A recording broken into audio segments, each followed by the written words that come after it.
Good afternoon, everyone. My name is Joan Brzezinski, and I direct the China Center at the University of Minnesota. Welcome to the China Center's Considering China webinar series. We welcome today's webinar, What You Don't Know About China's Social Media. I thank you for joining us today and your support of the China Center and this webinar series. Your generosity makes programs like this possible. We'd like to offer a special thanks to Kaimei and Joseph Terry for their generous support of this program, and we invite you to help us advance our mission and give to the China Center through the link on the webinar announcement or at our website. For questions and answers, which will happen directly after the program, we will take them through the Q&A function at the bottom of your screen. If you have any other problems or technical difficulties, you'd like somebody to chat with you, please use the chat function and someone will respond. But please put your questions in the Q&A. I'd like to now invite our Associate Vice President and Dean for International Programs, Meredith McQuaid, to introduce our speaker today. Welcome, Meredith.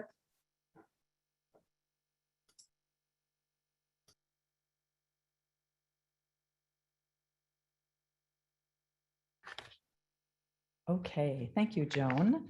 Welcome, everyone. I'm just so happy to be here today to introduce Fran Liu, who is director of our China office at the University of Minnesota. Fran is not only talented, but she is a wonderful person, and she has been particularly successful running our office in Beijing. So I think we should all be excited about what we're going to learn today.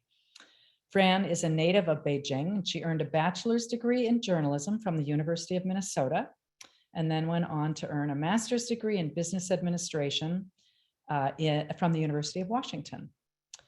Fran began her professional career leading the marketing, public relations, and business development efforts for a number of startup companies. She strengthened her understanding of the higher education market by representing the ICL Education Group, a premier New Zealand private college in China. She also helped to launch Mingshao Technology, an education company, growing the business of providing Chinese high school students with pathways to Chinese universities.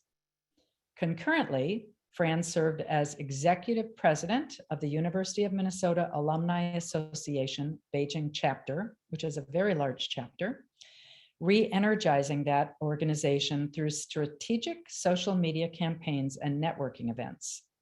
Fran is passionate about advancing the University of Minnesota reputation in China and sharing her own experiences as an international student with prospective Chinese students and families.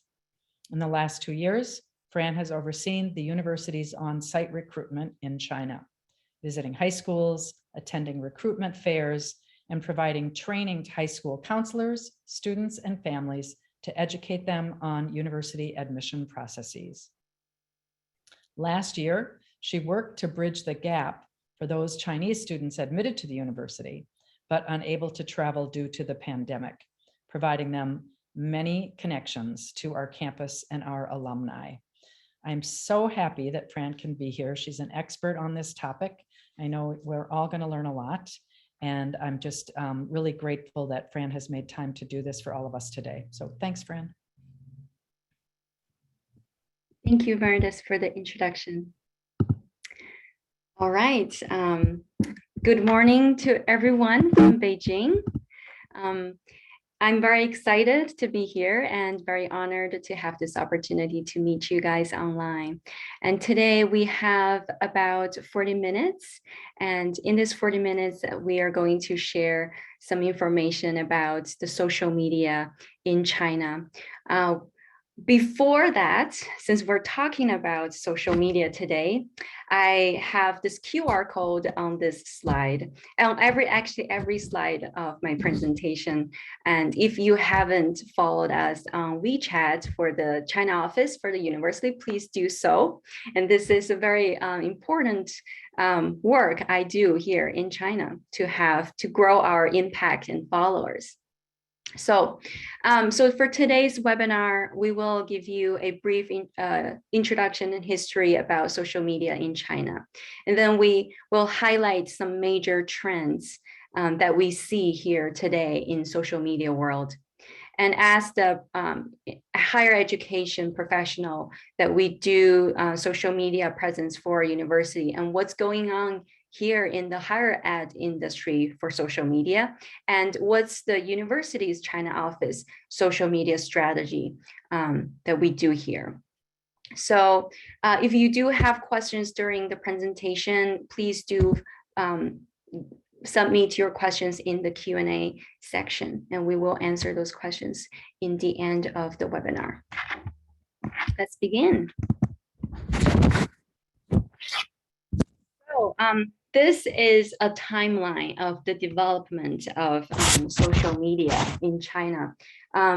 We want to divide this timeline into two parts. The first one is the early stage part from 1999 to 2009. And we started to have to see some new platforms or websites coming out. And the second timeline, second stage is the mobile internet explosion. And there are some legendary apps or platforms started to come to people's life. So in the social media began in China in 1994, and we see all different kinds of online forum or communities, and that migrate to instant messaging in 1999, which is the start of this early stage of development of social media. And QQ is the instant messaging app that everyone was using. I'm sure some of you had experience using QQ before and even now. And user review sites started to come out, such as Dianping. It's like the Chinese version of Yelp, and they come out in 2003. And then the Chinese version of Facebook come in after 2 years, Renren. And during that time, people start to do blogging. And at the edge of this two-stage, Weibo, Sinan Weibo, launched in 2009 and offering microblogging with multimedia. And after that, 2 years after that, the legendary app WeChat was invented in 2011. And WeChat today has evolved to a multi-purpose instant messaging, social media, payment, mobile payment app. We say it's all in one application for social media. When WeChat started to come out, we start to see some short video sharing platforms and apps to enter the game, such as Kuaishou and Douyin. In the US, it's called TikTok. They're the head competitors for short video sharing platforms in social media. And we will talk about those apps and how do they influence people's life in the social media world. But throughout the 27 years of development of social media in China, we see three major trends, and we want to share the trends with you. The first one is, in the past 27 years, Chinese social media industry has developed from a simple text messaging tool to a more visualized multimedia way of communication among people. And the second trend is the social media empowered individuals' personal life with more convenience by adding different functionalities to the apps and platforms we're using. And this makes the fragmented life to be more connected by social media. And the third trend during this whole development is that that the social media brought everyone to be more engaged to the digital world. And we used to think that, there only be KOLs or celebrities can be that influential. But today, everyone can be a star and can be an influencer in their own world. We will also, touch base on those topics in the following content. I want to show you this quick number, those quick facts, because China has the world's most active environment and largest market for social media. So the total population of China is 1.44 billion people in this country. And there are 1.61 billion mobile phone connections in this country. And just this summer of this year, the government official newsletter released this number that we just surpassed 1 billion internet user in China. And 930.8 million of people are active social media users. So it's just a quick landscape to show you that the social media platform, this world is very big and this industry is very active. And since we're talking about mobile phone connections and most of the social media apps or platforms are on smartphones. And you must be wondering, what's the most used social media platforms in China now? Here. Okay. I want to show you this ranking. So definitely WeChat is the number one, the top one most used social media platform. And Sinan Weibo is still one of the biggest information sharing platforms in China. And since we're talking about short videos, Kuaishou and Douyin are head-to-head competitors, and they ranked number 3 and number 4. Here, I want to highlight one platform. It's called Red, the little red book.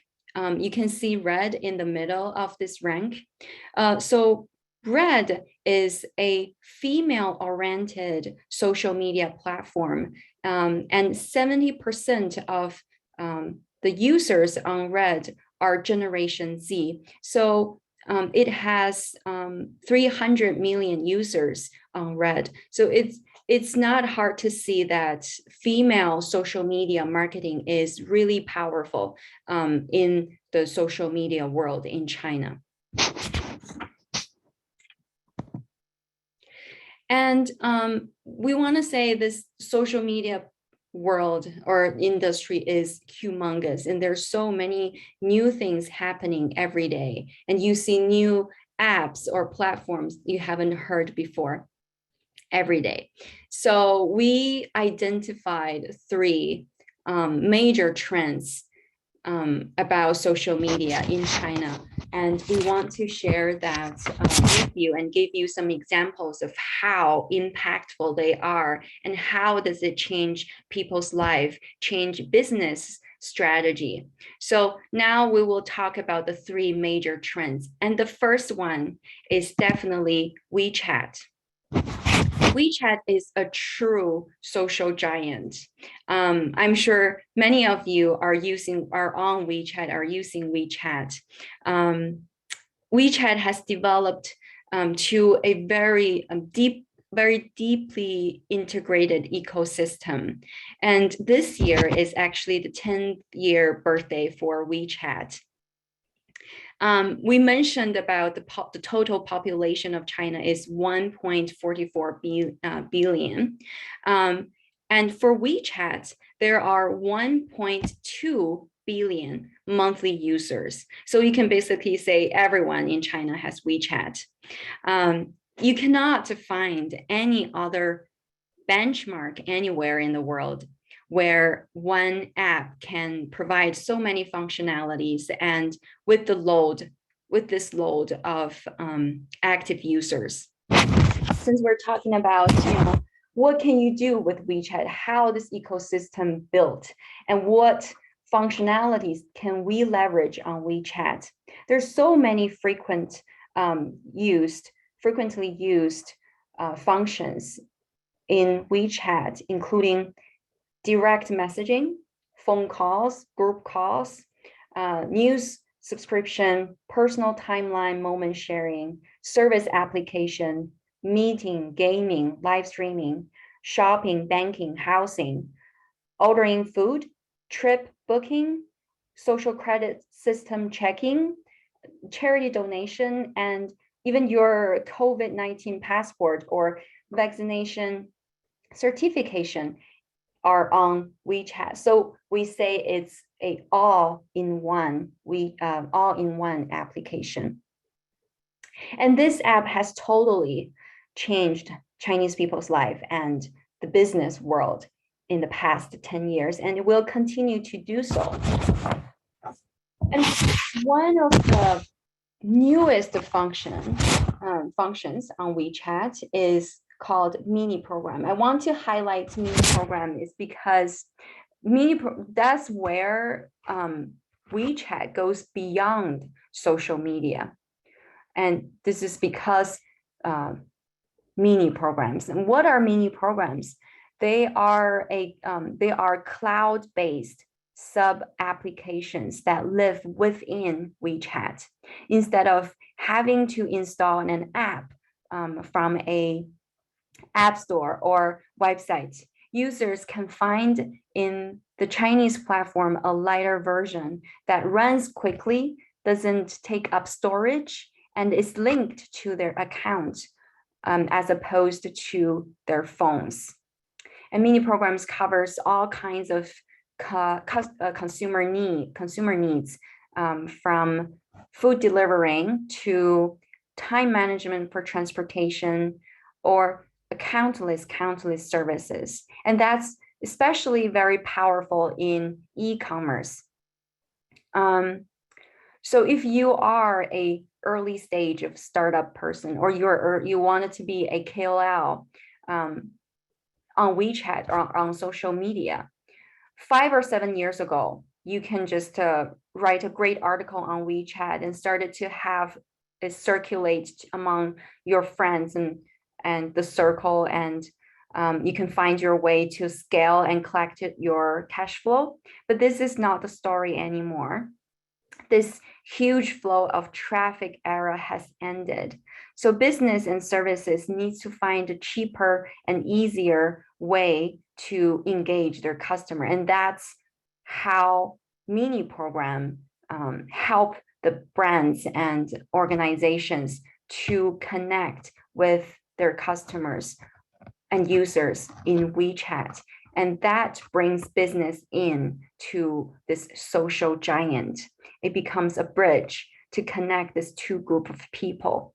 And mini programs are more like a service or function-oriented tool on WeChat. And that's why it's very important and it's very trendy, and people are getting to know mini program about how to use that.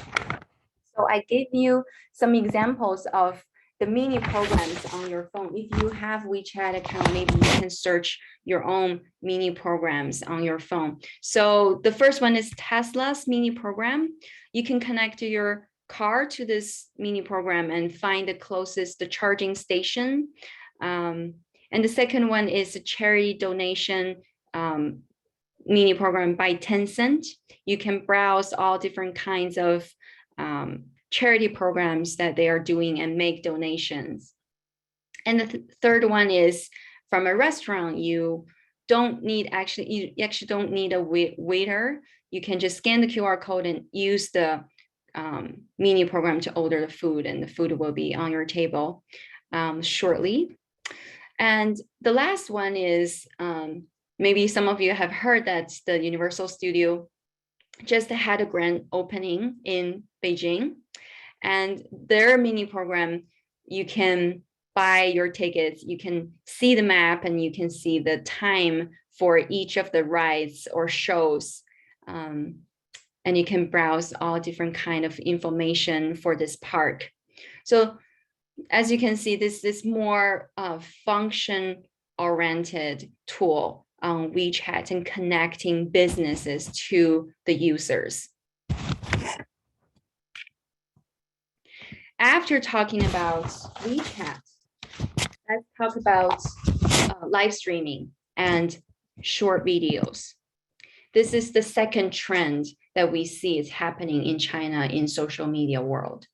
I want to give you a little bit background of live streaming.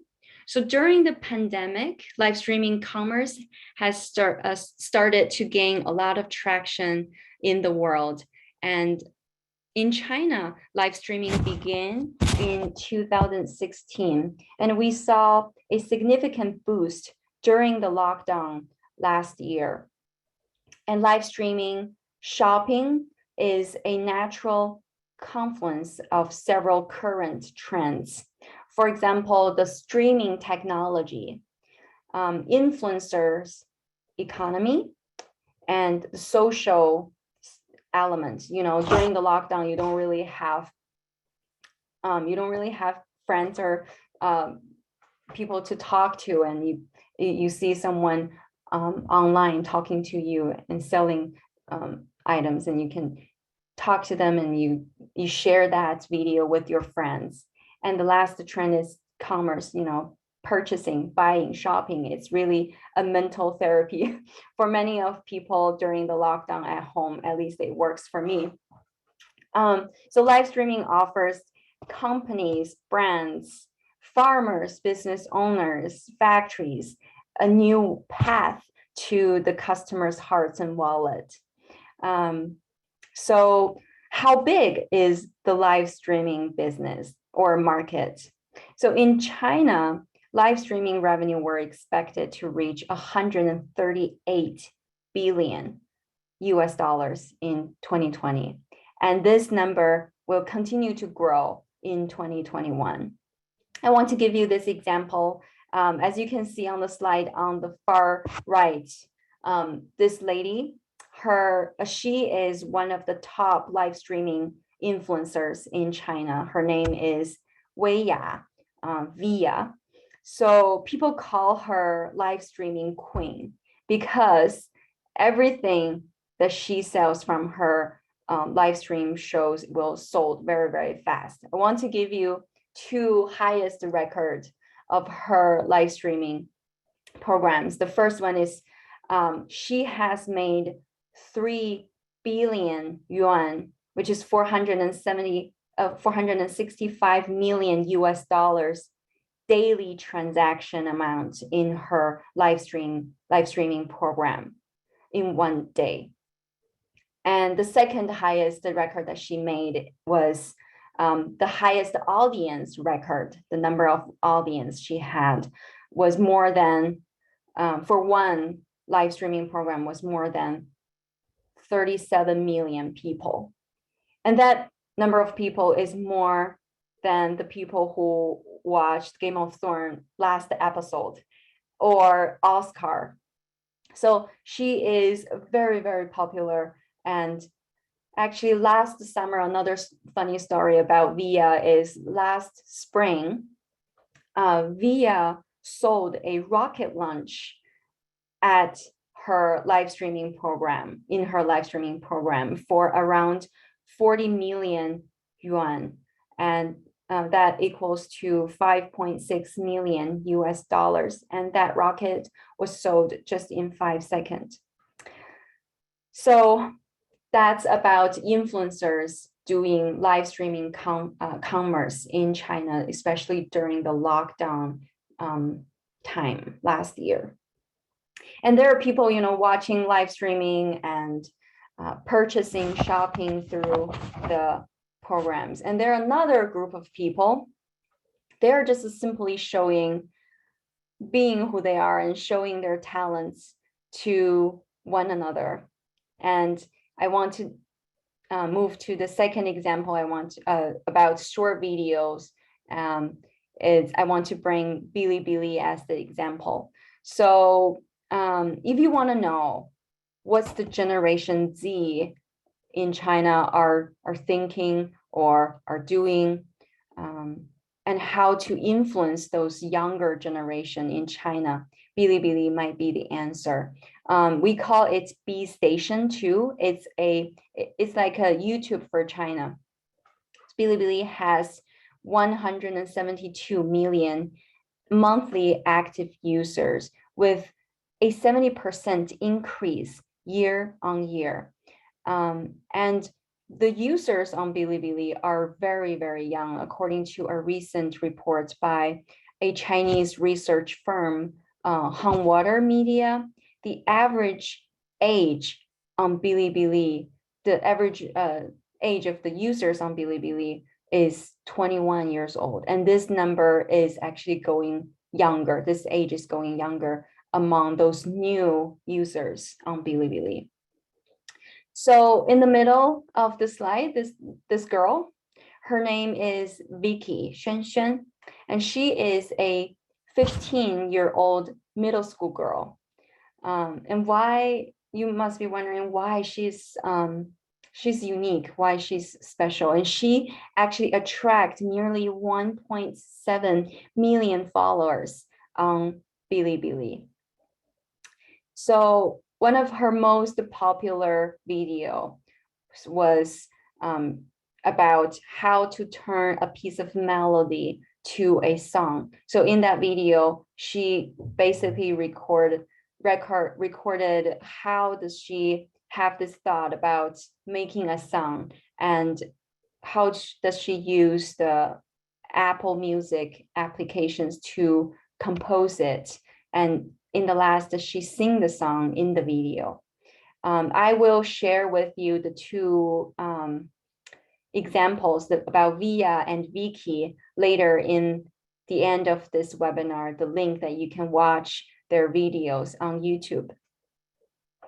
So those are just the examples. And the point I want to make this example, the point I want to make is that individuals in China with different background and with different age, gender, location, career, are finding their most suitable social media platforms to be who they are, and to find that they're the same kind of people and communicate with each other to create this community. So this is the second trend that we see what's going on for live streaming and short videos in the social media world.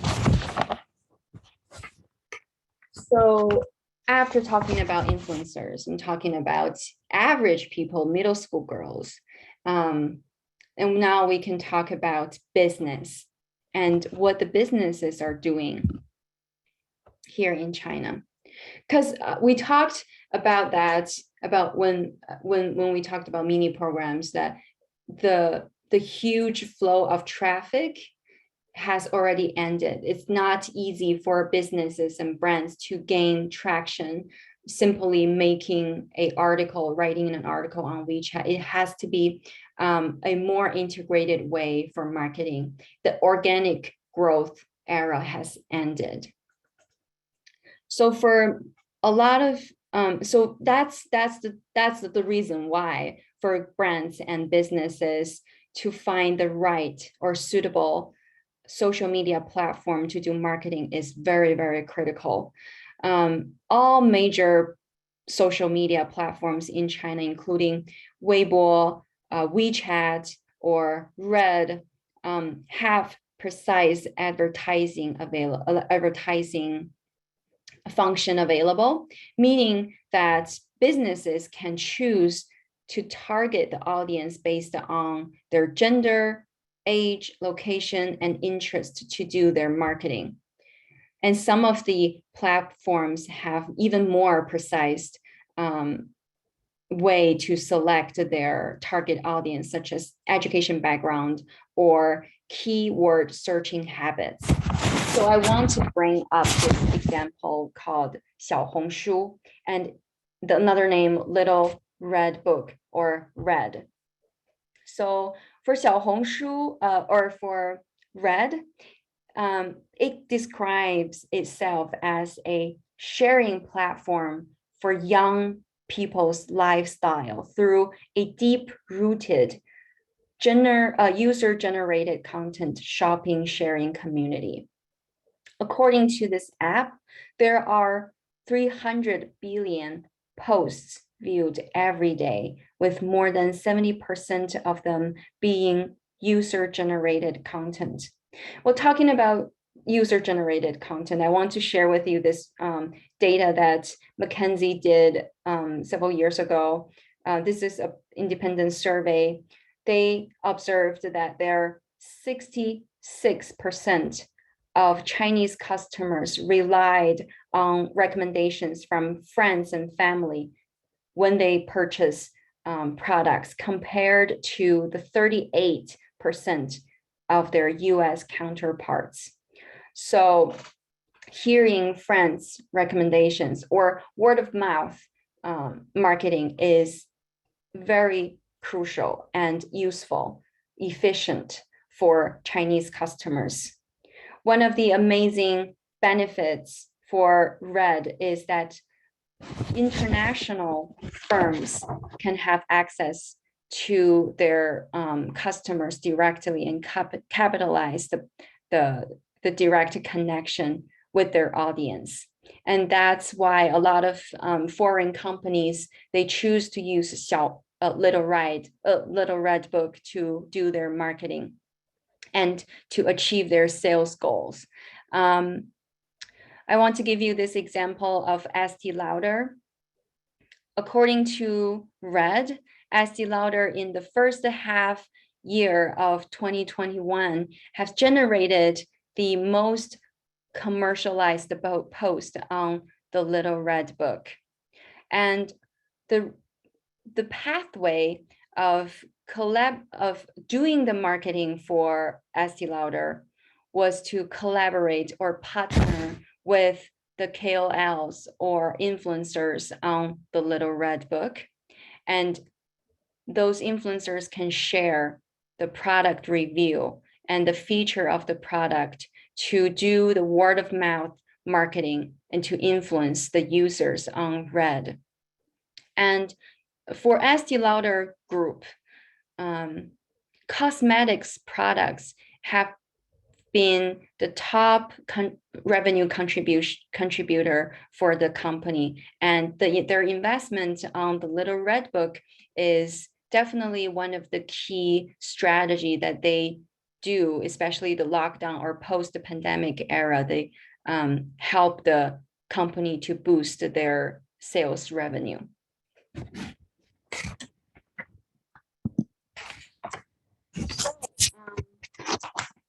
What's going on with higher education in terms of social media after talking about the major trends for influencers and average people and businesses? Let's move to the higher education world. So actually in the very beginning, I was thinking that I should give you guys a landscape of what's going on with all different type of universities China office doing for their social media presence, social media accounts. But rather than give you that landscape, I want to actually give you another way of saying this. And I think for me, in the past 2 years working in the higher education, I have my lessons learned, and I think they are the topics or issues that we need to continue to face and continue to improve in terms of our social media marketing, our social media strategy in China. So I want to give you 4 things. The first one is about a highly fragmented in terms of operation, purpose, content, and audience. When I say highly fragmented, I mean that there's so many University of China offices in China, and every office has their own situation, their own identity or legal status. For social media presence, every university's social media account in China are under different entities. Some of them are under a university itself, which is the most ideal situation. And some of them are under a company that belongs to the university, as we do at the University of Minnesota. We are under this university company's China's representative office. And for some of the smaller universities, they don't really have the access to do this type of legal process, and they just hire an agency to set their account under this agency's company as for their social media accounts. That's why I say that it's highly fragmented. And the purpose is different when the university enter China. Every university has their different purpose. Some are for recruitment only. Some are for business or education collaboration, or some of them for career development. So the difference of purpose lead to the difference of audience and contents, and that makes this whole social media presence being fragmented to the audience. And the second lesson learned for me is during the pandemic, we have to digitize our recruitment process. Our office is in Beijing, and the COVID control is very strict. We cannot really travel, especially during the lockdown time. And what we do is we host online information sessions for the high schools or for our own office, hosted events. But when I say digitize the recruitment process, doesn't limit to providing online information sessions. I think that's connected to other things, like we have to design a well-written article on our social media, because information session is just a quick, brief introduction of the university. We have to write something about the spirit of this university. And short video, as I said, short video is so trendy in China, and we probably need to create some videos for the circulation and to brand the university, which we did. We created our own video channel for our university on WeChat.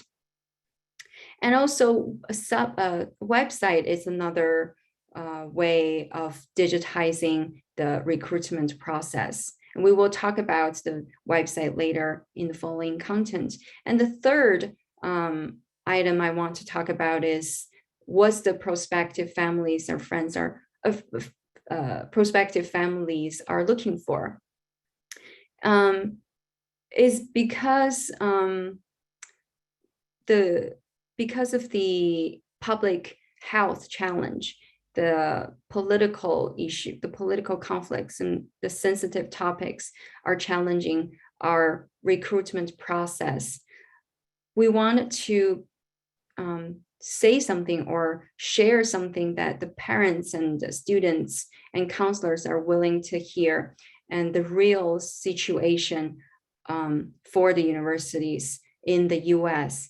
So that's something that we need to work on for the content, what the university has done for their international students, their Asian students and Chinese students, and what steps the university has done to prevent students to get COVID.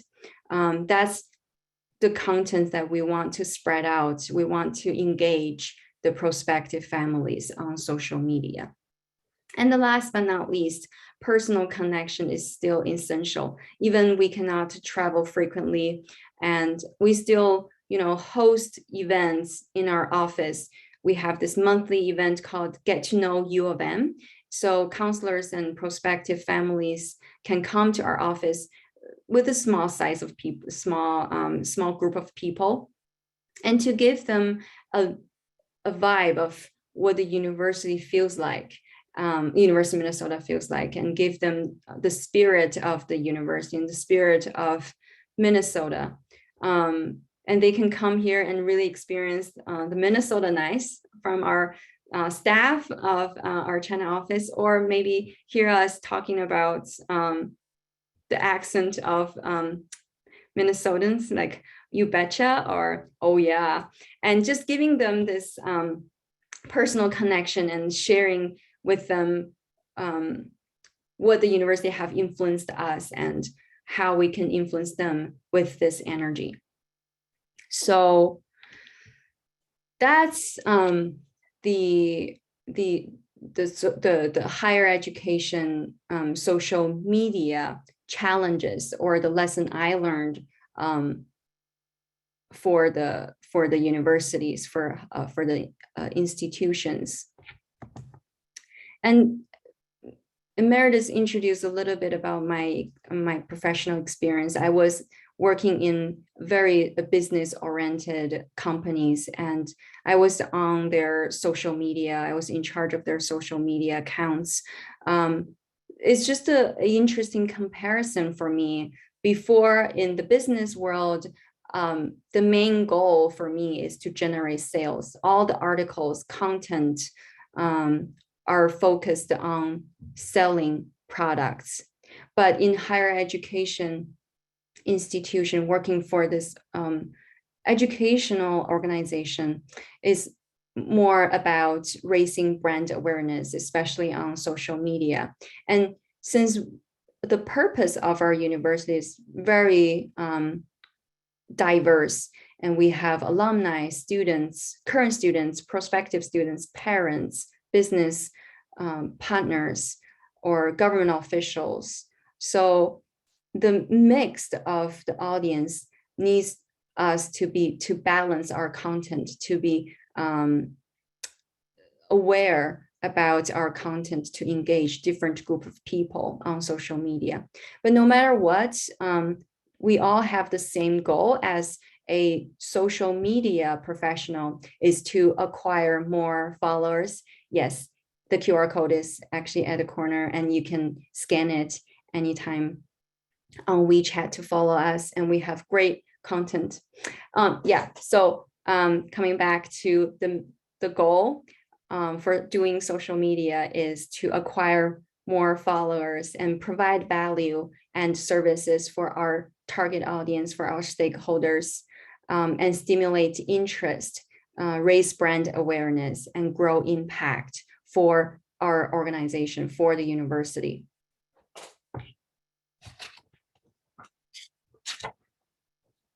So when we think about the China office strategy for social media, there are 3 principles that I always follow. I want to share that with you. Is that the first one is align our missions.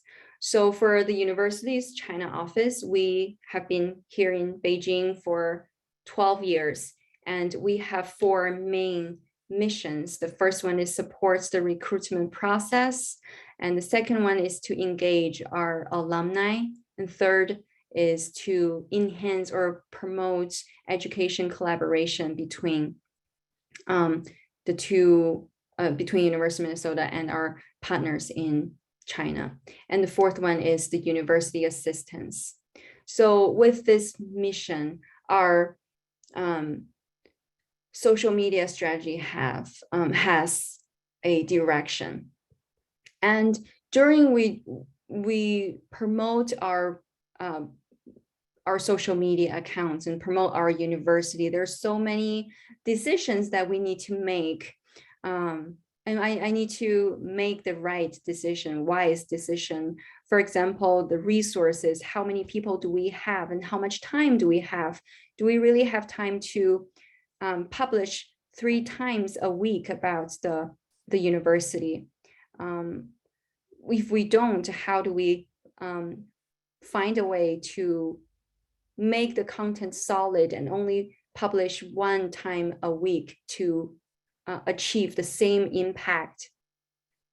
And the target audience are different, the stakeholder are different. How do I balance my content to engage different group of people? And how do I stimulate their interest to repost on their moments or to their friends? And for education, there are always time windows, the important time points that we can leverage. And some hot topics are also the resources we can use to boost up our page view and boost up our repost rate. And lastly, it's about minimize the leverage with limited resource and to be creative, with this small group of people. And, for a lot of the universities, their China office staff is a small team. And with this small team, how do you use the resources to be creative and to learn new things? And for example, the short videos, we create this video channel for the university. And for websites, we don't have many people to maintain the website from time to time. Then how do we build the connection or bridge between our website to our WeChat? How do we make the traffic from the two end to accessible? Yeah, and that's something we need to think about. And every time when we do our social media strategy, we follow the 3 rules, follow the 3 principles in our work. So overall, when we talk about the social media in China, we think this is a much more inclusive environment. This is a very everything is in one ecosystem. And I think for social media is not limited in social media because it has developed to a deep integration of social commerce and a wide range of services that beyond social media, because content, network, services are all connected. Everything is connected. So I encourage you, if someday you can live in China, and I encourage you to experience this unique social media ecosystem in China and really feel how it empowers your personal life and your professional life through social media. And last but not least, I know that today there's so many colleagues and friends are online from Beijing and Minnesota. And thanks to my supervisor, Joan, and Meredith McQuaid, and my colleagues from China Center and China Office. Thank you very much for the time that you spent and support me for preparing for this webinar. And thank you every one of you watching this webinar online. Thank you very much for your time. Wow, thank you, Fran. That was fantastic. It was such an interesting discussion about Chinese social media. Appreciated that. I will add, there's a couple questions stacked up here, so we'll get to them. One was, how is the University of Minnesota China Center collecting with alumni entrepreneurs, in a social or professional network?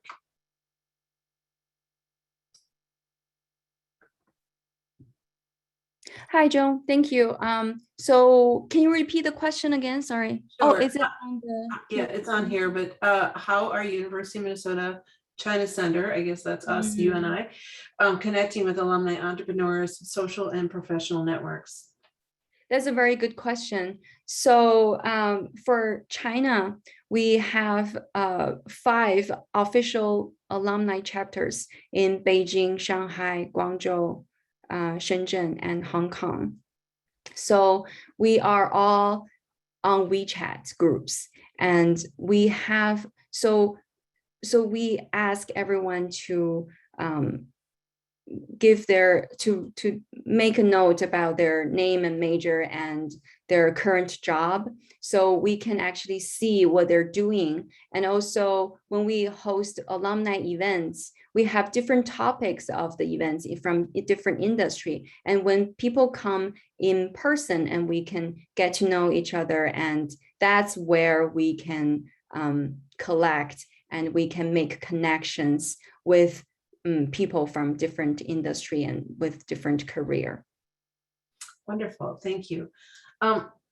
One of our questioners has asked about social medias and the Chinese government's recent change in policy. You can know that there's been a change in policy for online gaming. The tech industry has been particularly affected by government policy regulation changes. Can you comment a little bit about what the people or what people are seeing and changing in social media and how that might continue? Yeah, thank you for the question. This is a very good question. I think for average people, it's not very sensitive for average citizens when they are on social media watching the live streaming or play games. But I think for higher education, we all are very sensitive about the policies and especially about timing. I think time is very sensitive in China. On a certain day, we try to not update our social media accounts. And we are very sensitive about the political topics or issues. And I think for other people, for influencers, for companies, I think they have their own ways of avoiding those sensitive topics. But I think for education, mostly is really simply about promoting this program or giving them kind of casual content about the university. And all we need to do is just to be sensitive about timing, about the recent vibe, the recent news vibe about the social media. Do you, this is another question, see similar things happening in China with the populace attitudes towards social media, and people in the United States are beginning to be worried a little bit about what social media might be doing in terms of self-esteem and other types of, I guess, negative impacts on young people. And so wondering if the Chinese society is equally worried about their young people and social media. Yeah, I think it's true that there are so many concerns that people have for teenagers using social media. I think those social media platforms are not blind, and they know that this is the concern from the citizens. And they now created the teenager modes for different platforms. On different platforms, you can choose to use the you can choose to change to the teenager mode. Parents can have this control when their children are using social media. And I think this is a process. I think now it's booming stage of social media in China. There's so many other things that needs to be finalized and needs to be improved, but I think they are working on that. Yeah. Thank you. And then another question someone had was, what about elderly people? How are they engaging on social media? People over the age of a certain, we won't say what age, may not be as familiar with social media or as confident on social media. And are there any programs or ways to assist them? Yeah. So among those internet users, actually, I remember this, if I remember that correct, that 96% of the internet users are aged between 16 to 64. So I think the senior people are, for social media, senior people are very active, and it's actually becoming a trend that a lot of senior people are started to learn how to use social media. And the other day I saw this video on Douyin that a group of senior ladies and giving talks about love to the young girls. and it's just that they're very funny, and they are using the most popular language that young people use, and they have millions of thumbs up, and I think they are getting very active on social media, and people started to want to see more about their activities. So you've talked a lot about from the consumer perspective or the recruitment of student perspective. How are educators using social media in the classroom? How do professors use it? How do teachers and lecturers use it? Actually, this is a very good question. I do not teach in China, and I think for the Chinese domestic universities, the professors probably will have a WeChat group for their students, I guess, and that's the time maybe they can communicate or answer questions. But other than that, I don't think WeChat is a very essential and necessary for professors to teach in China. I think they have their own ways of communication in different universities. They have their own internal communication tools. Oh, and just to give you another, since we're talking about this corporate used WeChat. So WeChat right now, the green logo that everyone has on their phone, WeChat app, is for individuals, for customers, for everyone. And there's another version of WeChat is for corporate, for organizations. And I know that many companies, they created this the company account, and they recruit the people who are on the corporate WeChat platform to communicate with their employees. Also for brands, for example, if I go to shopping mall to buy products from Estee Lauder, and Estee Lauder sales person, they have their corporate WeChat, and they will add me on my WeChat, and we communicate, we buy, and we ask questions through their corporate WeChat account. Another question. Someone said it was a long, difficult process to establish a WeChat account, but having a similar renewal process problem, assuming that we in the US are a credentialed company and other platforms are difficult to establish for a US company. Do you have any thoughts about foreign companies establishing WeChat presence?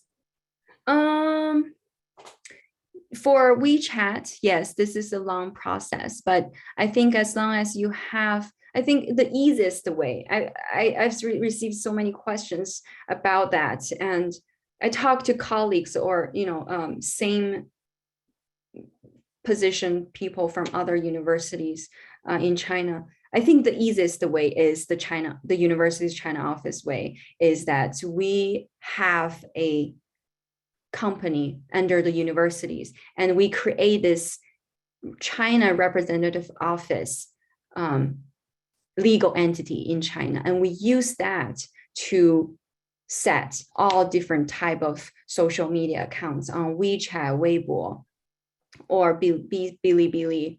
And I think this is the easiest way. If you can do that, it's the most efficient method. Thank you. I see we've come to the end of our time here, but we do have one question I want to answer live here. And somebody asked if there'd be a recording sent out after the presentation. And the answer is yes, we're recording right now. And if it doesn't end up in your email box with a thank you for attending, it will be on our website. So I would like anybody who would like to view this program later and get more the information later, they can view it at the China Center's website, which is www.chinacenter.umn.edu. So thank you everybody for attending. Thank you, Fran, for a really wonderful discussion today. Really appreciated you getting up early with us. I don't know if everybody knew you were in Beijing, but they do now. So thank you very much. And you have a great day. Thank you. Bye, everyone. Bye. Thank you for coming.